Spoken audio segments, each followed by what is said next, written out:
আব্দুল্লাহ ইবনে হুযায়ফা রাদিয়াল্লাহু তাআলা বলেন, না না, হে রুমের কাল, হে রুমের কুকুর, শুনে রাখো, পুরা পৃথিবী, তুমি তো অর্ধেক রুম দেশের অর্ধেকের কথা বলেছো, পুরা পৃথিবীকে যদি আমার পায়ের কাছে এনে দাও আর বলো ঈমান ছাড়তে, আল্লাহর কসম করে বলি সারা পৃথিবী আমার হাতে আসলেও আমি আল্লাহর হুকুম, আল্লাহর দ্বীনে ইসলাম ছাড়তে পারবো না।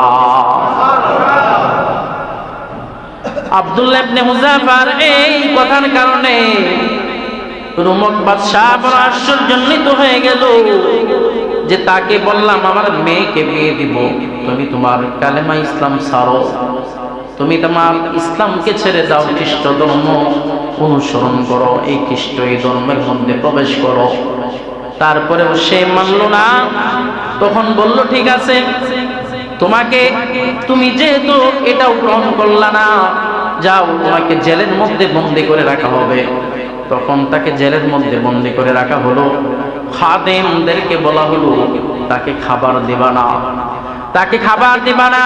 আর ডাক্তারকে বলা হলো যে তার খোঁজ খবর নিবা, যতক্ষণ পর্যন্ত সে না মৃত্যুবরণ করে ততক্ষণ পর্যন্ত তাকে ক্ষুধার্ত রাখবা, পানি দিবা না, খাবার দিবা না। দীর্ঘ 40 দিন পর্যন্ত জেলখানার মধ্যে বন্দী করে রেখে তাকে খাবার দেয় না, পানিও দেয় না। শেষ পর্যায়ে যখন ক্ষুধায় কাতর হয়ে গেছে, একেবারে পানি দেয় না, তখন তার সামনে দুইটা বিষয় পেশ করা হলো। এক নাম্বার হলো মদ, আরেক নাম্বার হলো শুকরের গোশত। ক্ষুধার যন্ত্রণায় তো খেতে পারবে না। শরীয়তের মাসলা হলো যদি কোনো কিছু না পায় তাহলে শুকরের গোশত খাওয়া যায়, কিন্তু সাহাবী, আল্লাহর নবীর সাহাবী, সে তো এটা কখনো ভক্ষণ করবে না। যেই মাত্র শুকরের গোশত সামনে পেশ করা হলো, যেই মাত্র মদের বোতল সামনে পেশ করা হলো, আব্দুল্লাহ ইবনে হুযায়ফা রাদিয়াল্লাহু তাআলা আনহু বলে, মরে যাব, তারপরে আল্লাহর হুকুম, আল্লাহর যে বিধান নিষেধ করা হয়েছে সেটা কখনো ভক্ষণ করব না এবং কখনো পান করব না। যাও যাও, নিয়ে যাও, আমার কাছ থেকে দূরে সরে নিয়ে যাও। আব্দুল্লাহ ইবনে হুযায়ফা রাদিয়াল্লাহু তাআলা আনহু এগুলো খাইতে, এগুলো পান করতে অস্বীকৃতি জানানোর পর তাকে ধরে আবার বাদশার দরবারে নিয়ে আসলো। আনার পর বলা হলো, হে যুবক, তোমাকে 40 দিন পর্যন্ত কোনো খাবার দিলাম না, কোনো পানিও দিলাম না, তোমাকে মদ পেশ করা হলো, শুকরের গোশত পেশ করা হলো, তুমি খেলে না। তখন বলে, আল্লাহর কসম, আমাদের নবীর কোরআনের মধ্যে আসছে মদ খাওয়া হারাম, শুকরের গোশত খাওয়া হারাম, এই জন্য আমি মদও খাবো না, শুকরের গোশতও খাবো না। এখন বলা হলো, হে আব্দুল্লাহ ইবনে হুযায়ফা, তাহলে তোমার সামনে, তোমার সাথে যেই সমস্ত সৈনিকগুলো আছে এদেরকে জল জ্যান্ত এরকম ভাবে তেলের মধ্যে চুবিয়ে যে তেল গরম দেওয়া হবে, ওই গরম তেলের মধ্যে একেবারে পুড়িয়ে ফেলা হবে। আব্দুল্লাহ ইবনে হুযায়ফার সামনে একজন সাহাবীকে, একজন সৈনিককে, মুজাহিদ সৈনিককে গরম তেলের মধ্যে, গরম পাতিলের মধ্যে তাকে ঢেলে দেওয়া, তাকে ওই গরম পাতিলের মধ্যে নিক্ষেপ করা হলো। নিক্ষেপ করার সাথে সাথে সে ওই অবস্থায় মারা গেল।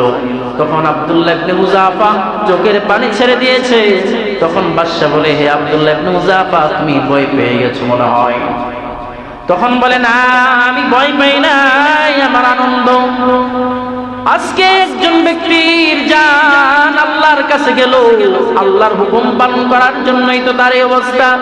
আমি আব্দুল্লাহ ইবনে হুযায়ফার একটা জান, যদি আমি আব্দুল্লাহ ইবনে হুযায়ফার 1000 জান থাকতো, তবু আমি আল্লাহর জন্য 1000 জান আল্লাহর রাস্তায় কুরবান করে দিতাম। আব্দুল্লাহ ইবনে হুযায়ফার এই কঠিন বাক্য শোনার পর বাদশা বলে, না, তাকে তো এইভাবে দমানো যাবে না। তখন বলে, ঠিক আছে, তোমাকে ছেড়ে দিব, তোমার সাথে যারা আছে তাদেরকেও ছেড়ে দিব, তবে শর্ত হলো, শোনো, তুমি আমার গালে একটা চুমা দিতে হবে। গালে একটা চুমা দিবা, চুমা দিলে তোমাকে এবং তোমার সাথী সঙ্গী যারা আছে এদেরকে ছেড়ে দিব। এবার আব্দুল্লাহ ইবনে হুযায়ফা বলে, ঠিক আছে। চিন্তা ভাবনা করে দেখলেন এতগুলো মুজাহিদ, এতগুলো ব্যক্তি, এদেরকে ছাড়িয়ে নিতে হবে। তখন আব্দুল্লাহ ইবনে হুযায়ফা বলে, শর্ত আছে। একটা শর্ত আছে, সেটা হলো তোমার গালের মধ্যে একটা কাপড় দিতে হবে, তারপরে চুমা দেব।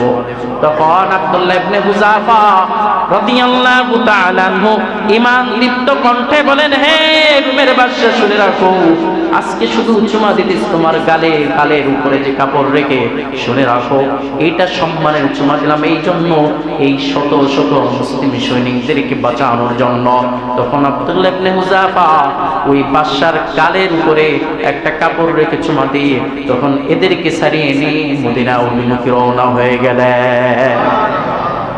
আব্দুল্লাহ ইবনে হুযাফা রাদিয়াল্লাহু তাআলা আনহু যখন মদিনায় প্রবেশ করেন, হযরত ওমর রাদিয়াল্লাহু তাআলা আনহুর কাছে যখন তার ঘটনা বলা হলো, তখন ওমর রাদিয়াল্লাহু তাআলা আনহু বলেন, হে সাহাবীরা শুনে রাখো, আব্দুল্লাহ ইবনে হুযাফা এমন সাহাবী যে আল্লাহর জন্য দুনিয়ার সব কিছু ছেড়ে দিয়েছে, দ্বীনে ইসলামের জন্য সব কিছু ছেড়ে একমাত্র আল্লাহ হুকুমকে বন্ধ করার জন্য সব কিছু ছেড়ে ঈমানের জন্য এই সাহাবায়ে কেরাম এই সৈনিকদেরকে বাঁচিয়ে তারা আমার মদিনায় প্রবেশ করেছে।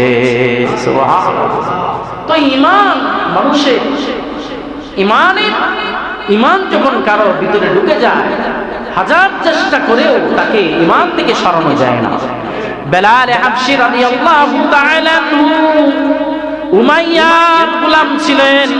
উমাইয়া কাফের এমন কষ্ট দিয়েছিল, এমন কষ্ট যখন ঈমান গ্রহণ করেছে, ঈমান গ্রহণ করার কারণে তাকে উত্তপ্ত গরমের মধ্যে তাকে ফেলে রাখা হয়েছে, উত্তপ্ত বালির মধ্যে তাকে ফেলে রাখা হয়েছে। শুধু তাই না, উত্তপ্ত গরমের মধ্যে বালির মধ্যে রেখে মরুভূমি প্রান্তরের মধ্যে আগুন দেওয়া হয়েছে পিঠের মধ্যে।